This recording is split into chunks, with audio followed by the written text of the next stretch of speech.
পঞ্চম শ্রেণী বিষয় গণিত পৃষ্ঠা 20 10 নম্বর সমস্যা।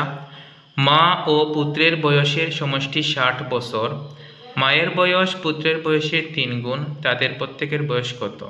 এই যে মায়ের বয়স পুত্রের বয়সের 3 গুণ, এই গুণের সমষ্টি করতে হবে, কারণ এখানে মা ও পুত্রের বয়সের সমষ্টি দেওয়া আছে। ঠিক তেমনি এখানেও গুণ যে 3 গুণ আছে এটারও সমষ্টি হবে। কিভাবে? মায়ের বয়স পুত্রের বয়সের 3 গুণ, আবার পুত্রের বয়স পুত্রের বয়সের কত গুণ হবে? 1 গুণ হবে।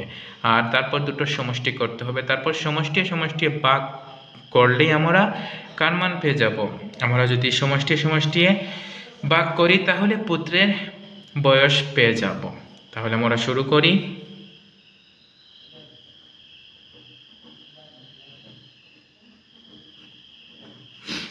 তাহলে আমরা আগেই বলেছি যে এই গুণের সমষ্টি বের করব, যে মায়ের বয়স পুত্রের বয়সের 3 গুণ, তারপর পুত্রের বয়স পুত্রের বয়সের 1 গুণ। মনে রাখবে, এভাবে আসতে পারে মাহদি এবং আলম নাম দিয়ে আসতে পারে, তখন আমরা মাহদি আর আলমের মধ্যে যার বয়স বেশি থাকবে তারটা তো এভাবে 3 গুণ বা 4 গুণ দেওয়া থাকবে, আর যার বয়স কম তার বয়স তার বয়সের 1 গুণ হবে।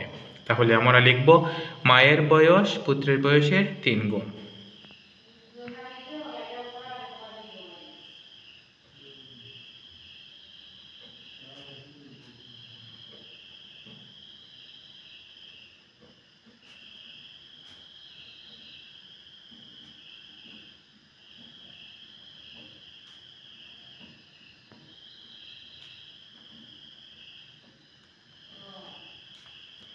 মায়ের বয়স সমান পুত্রের বয়সের 3 গুণ। এখানে ছোট কে? পুত্র।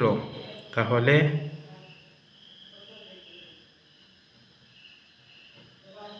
পুত্রের বয়স পুত্রের বয়সের কত গুণ হবে? 1 গুণ হবে। মনে রাখবে, দুজনের মধ্যে ছোট যে তার বয়স তার বয়সেরই 1 গুণ, আর বড় যে তারটা তো দেয়া থাকবে কত গুণ। এবার আমরা সমষ্টি করব, কারণ এখানে বয়সের সমষ্টি দেয়া আছে। সুতরাং সমষ্টি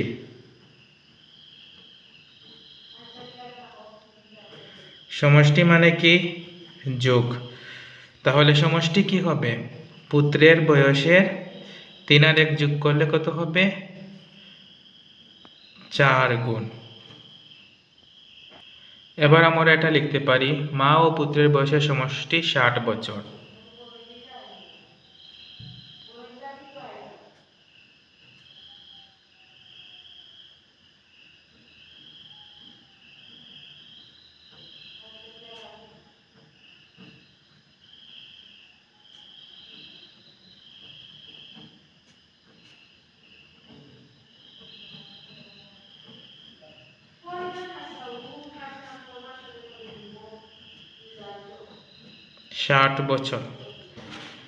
এবার আমরা কার বয়স বের করব? পুত্রের বয়স।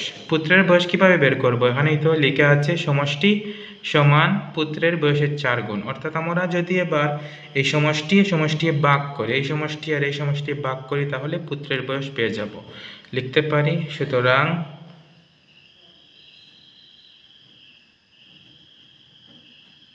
পুত্রের বয়স সমান এই 60 বছর, অর্থাৎ সমষ্টি 60 বছর ভাগ হবে সমষ্টি যে 4 গুণ, এই 4, তারপর বছর। এবার আমরা 4 দিয়ে যদি 60কে ভাগ করি রাফ অংশে, 4 6 মধ্যে যাবে একবার, 4 একে 4, 6 থেকে 4 বিয়োগ করলে 2, নামিয়ে দিলাম 0, 4 20-এর মধ্যে 5 বার, 4 5 20, তাহলে 15। উত্তর বের হলো 15 বছর। এবার আমরা মায়ের বয়স বের করব। সুতরাং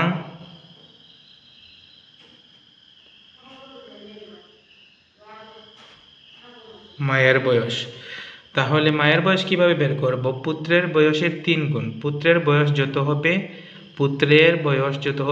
ততকে 3 দিয়ে গুণ করলে মায়ের বয়স পাওয়া যাবে।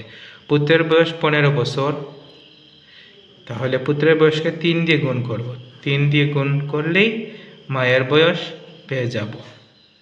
3 15 নামতো আমরা পারি, 3 15 45 বছর। সুপ্রিয় শিক্ষার্থী বন্ধুরা, তাহলে পুত্রের বয়স 15 বছর এবং মায়ের বয়স 45 বছর। আশা করি তোমরা এই সমস্যার সমাধান বুঝতে পেরেছ। এভাবে মা ও পুত্র অথবা বাবা ও কন্যা, মাহদি আলম, যে কোনো দুটি নাম দিয়েও আসতে পারে। আসলে তোমরা এভাবে যদি প্রশ্ন থাকে তাহলে এটার মতো করেই করতে পারবে ইনশাআল্লাহ।